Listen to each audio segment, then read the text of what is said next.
Hey guys, welcome to my channel. Hey, so I want to do an upgrade on the ABS Legend gaming PC I have. So what I did is I took everything apart. I took everything out of it. I wanted to make a modification to the housing that covers the power supply. Take out that power supply and put in the Thorn power supply with the wattage display and the RGB display. So I did a little modification there. I'm going to show you that. I took out her motherboard, and this here is the motherboard that was in there. As you all know, you probably already seen it, what it looks like. Very nice, good motherboard. I like the idea that it has four M.2 slots, two here, one here, and then one here with a heatsink on it. I guess that's the one that you put a high-speed one on. It's a great motherboard, very great motherboard, but there's a couple of features that it doesn't have that I don't like, and that is it doesn't have a reset button, a start button, or a memory record button. So in order for you to get into this BIOS, you have to shut it down, hold the delete key, and get back into the BIOS if you had overclocking issues and stuff like that. Again, I'm old school, so I like to have all the different those keys to me when I'm overclocking. So I upgraded to this guy here. We got the Glacial logo, and this has a full watermark, and I like it very much because it also has the start, reset, memory recall. I don't have to shut down the computer and hold the delete key. I could just get right into the motherboard and do whatever I have to do when I'm overclocking, or if I have a running problem with memory or incompatible memory issues, or having problems with the BIOS or whatever. So I'm gonna be showing you guys when I install this. I'm gonna do a video on it when I take it apart. I didn't do a video taking this apart. I wanted to show you everything, but I just didn't have time because of my work. So I did everything already. So let me show you the modification I did towards the power supply, what I wanted to put in there and make it look like the ROG case that I have for my gaming X299 system in the back here. So let's get to it, and let me show you the modification I did there so you can see.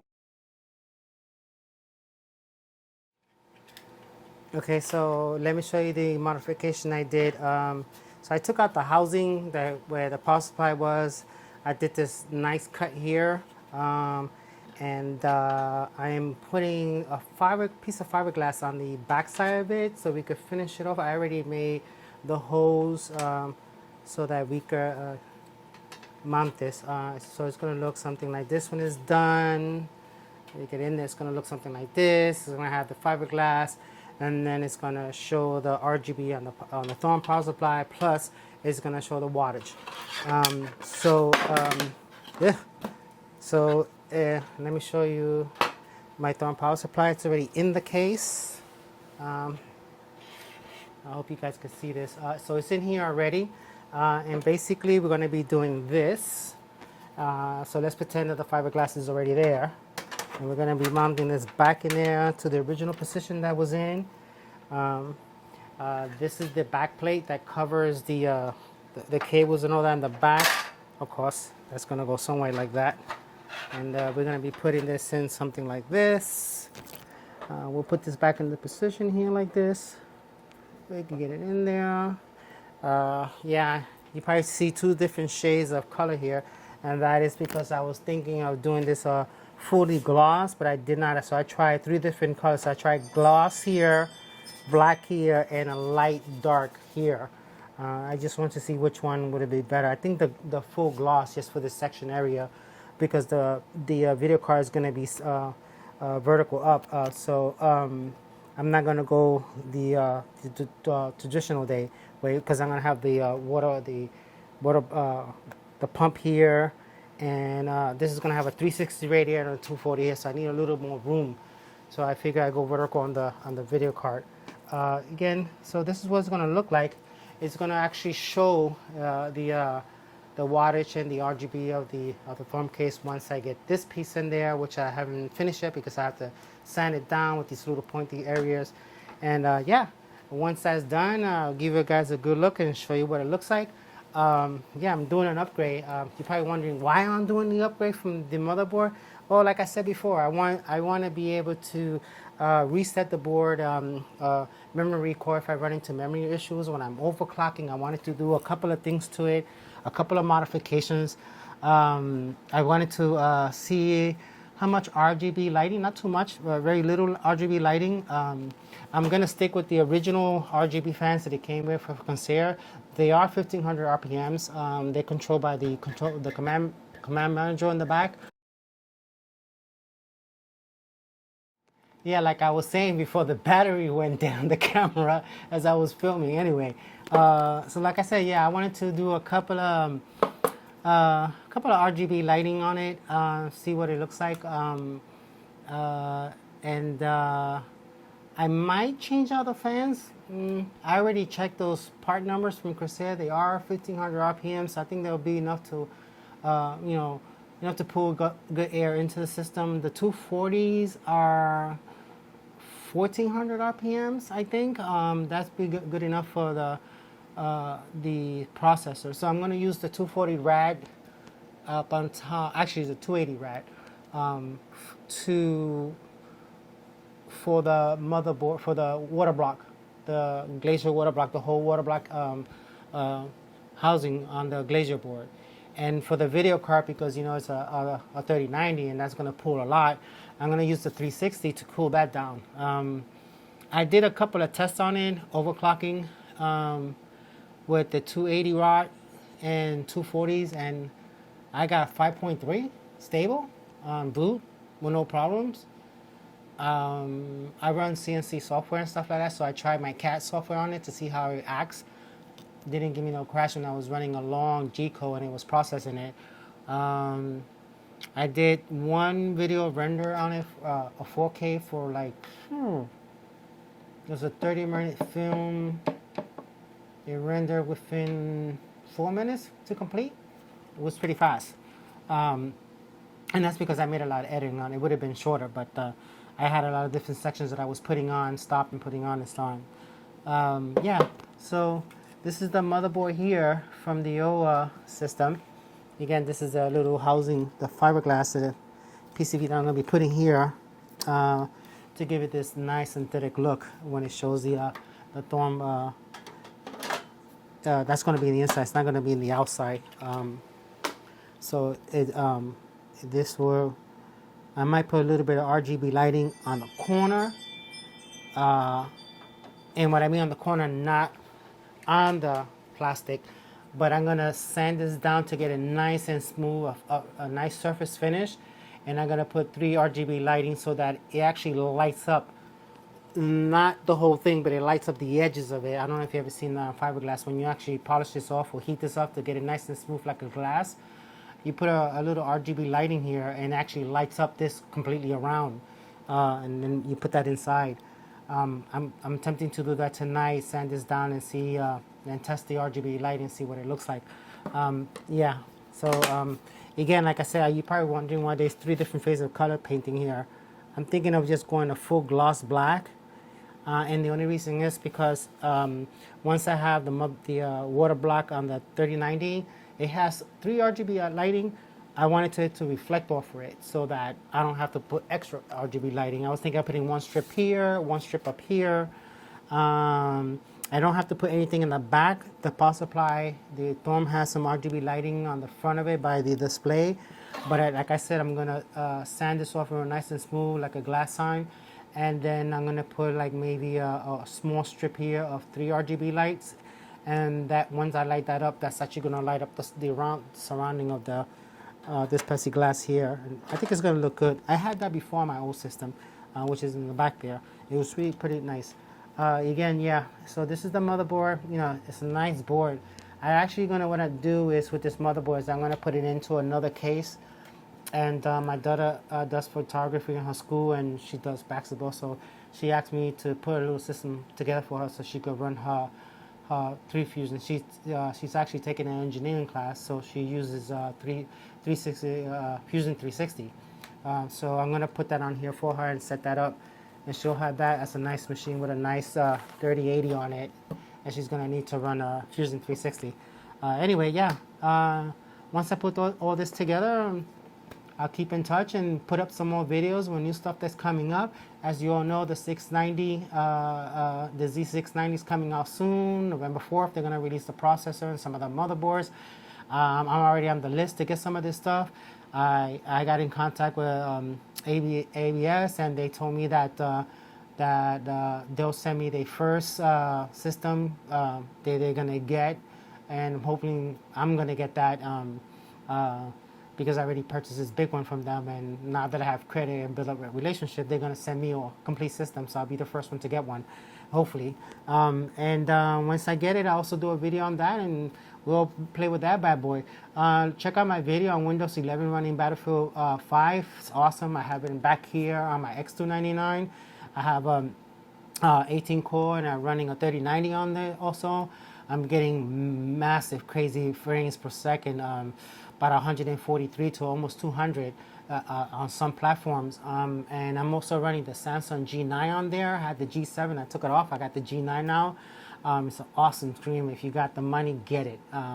If you see any discounts on it, maybe for Black Friday, it's coming in a couple of weeks. Try it out. See if it comes down to $1,000, maybe you should get it. It's a beautiful monitor. Don't listen to all the things that people are saying out there. It's actually a good gaming monitor for content creator. Give or take. I mean, it's gonna do the same thing what any normal 5K, 4K monitor is gonna do. But this monitor back there, is incredible. You won't believe the colors and the details and everything when you're playing gaming on it, especially Battlefield 5. And then the new Battlefield that's coming out, there's going to be more details on that. And when I play Provision on there, I mean, when I go on the field, that purple, surrounding when you come out from your starting point, you got that purple grass, that purple shroud that is there. I mean, that is like true color there. And then when you move into the darker green area, you'll see the changes between the two colors, the ground, the explosion, the effects, the race tracing. It's like incredible, man. The monitor is beautiful. Try it out. I mean, you can always buy it and buy it at Amazon, and you can always return it back if you don't like the product, or if you found something wrong with the product. But try it out. I think it's a great monitor. 49 inches if you have plenty of room, and it's actually 49 inches. Not in. Don't go think that it's 4 feet and a couple inches long, because it's 1,000 curve. It's a full curve, so it's actually. The monitor weighs about 31 pounds, so you got to get a good stand for it. I suggest you buy one from Walmart for $29.99. They have one there that holds between 40 to 70 pounds, and it's 2 steel bars, and it holds it perfect. That's what I'm using. I didn't buy the wall stand that they were selling on the internet that says that it was like $300-something just to hold up this monitor. I mean, it's ridiculous. So I went to Walmart and I started searching around, and I found one. In fact, like the one that I bought was $19.99, and it could hold from 30 pounds up to 71 pounds. And it was 2 section arms, and that was it. It was just one straight bar, and I could pull it out and forward, tilt it and everything.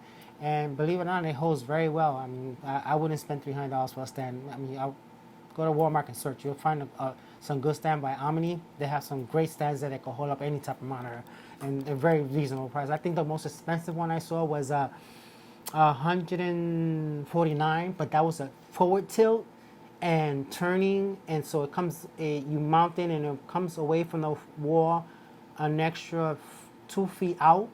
So if you wanted to turn it, that's good. So if you have like a balcony or something, or you have a backyard with a big place, and you have an overpass, but you want to put the monitor in and stick it out to your patio, or out to your, when you're barbecuing or whatever, you want to put a monitor and stick it out.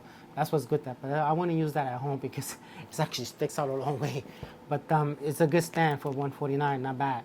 I store the cheapest one from $19.99 to $49.99.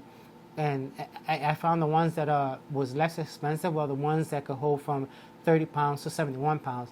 The monitor itself, without the stand, weighs 31.2 pounds. With the stand, I think it was like 42 pounds, something like that, if you put it on table or something. But like I said, without the stand, and if you're going to mount it on the wall, just take into consideration the thing does weigh. Don't think that, 31 pounds is nothing. It's pretty heavy. Once it's on a stand, you can feel the weight. You can see it when it's tilting. You can feel the weight that is hanging on it.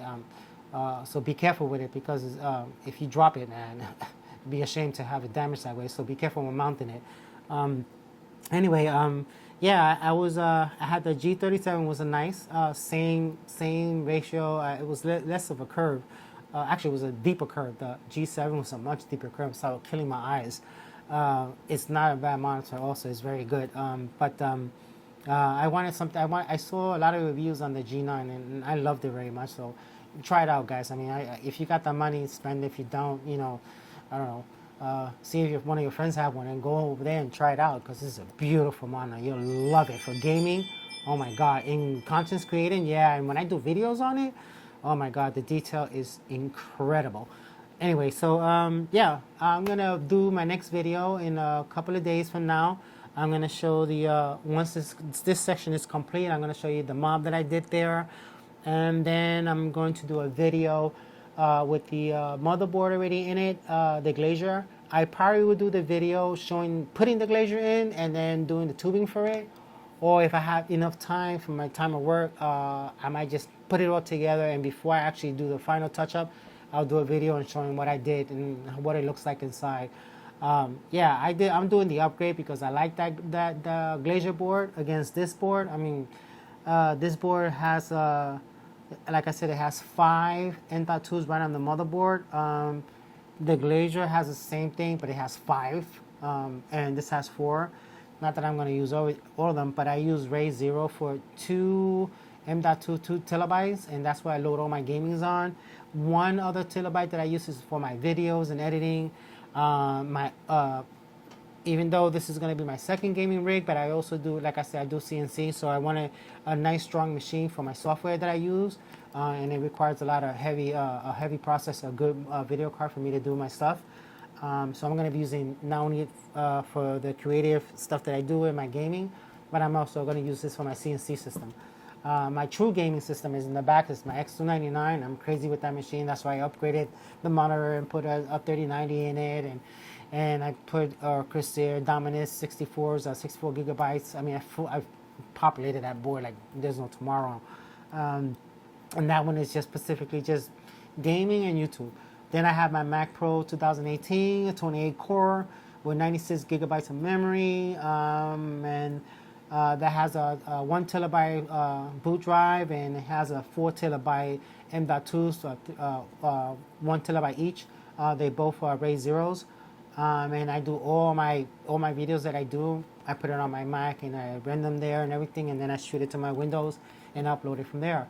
Again, I'm just learning how to do all this stuff. I'm getting suggestions. I'm taking time to review other people's how they do content creative videos and their blogs and all that, and I'm learning, and as I go along I'm learning, and I'm getting better and better every day, but I'm hopefully to get better. Again, when I get more system and more updates, I'll bring it up to you guys. If you like my channel, give me a thumbs up or give me your comments, any suggestions that you think when this is done, leave it on my comments. You can also contact me by email. My email's there. If you have any suggestions of the modeling that I'm doing or why I'm doing it, let me know. Thank you very much, and good night.